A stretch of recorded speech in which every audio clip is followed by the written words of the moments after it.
The other is not any one thing found in any particular place. It is a quality of, or rather visible in, all things, like a specific color. It shines through them at us. We see it, and it sees back, as in a dialogue. If it can be seen at all, it can be seen immediately, not merely in some exotic, far-off setting. The other exists. We can experience it. It is found everywhere.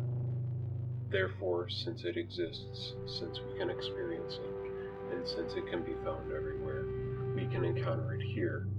The opportunity exists now. Lem is wrong in all respects. What is needed is a tremendous increase in our brain efficiency, a vital improvement in set group discrimination. Once we have done so and locked on it, we can probably continue to hold it in view.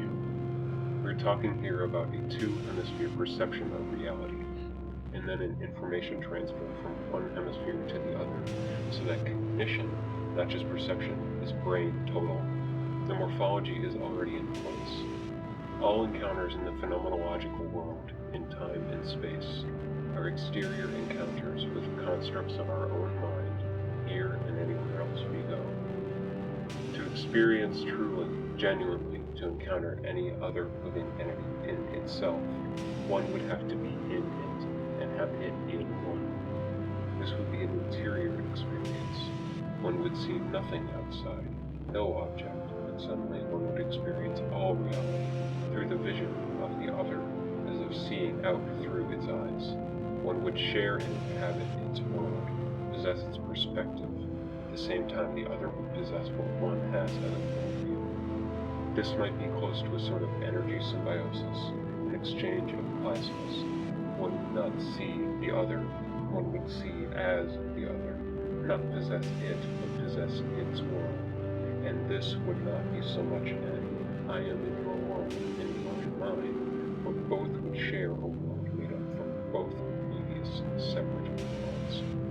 A superimposition greater than either it possessed, a total sharing within, and a total shared view of what lies outside.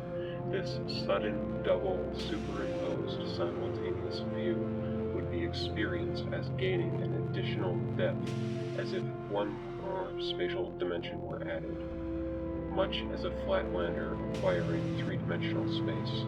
Time, too, would be experienced differently. One could see ahead in all temporal directions, two separate mono views when blended become a stereo view. Both entities, surprised by heightened perception, would probably attribute it to the other's ability, not realizing he himself supplied half. What a marvelous entity has taken me over, each would think, astonished. Look at what he can see that I never could. Each would be awed by the other, i.e., the other.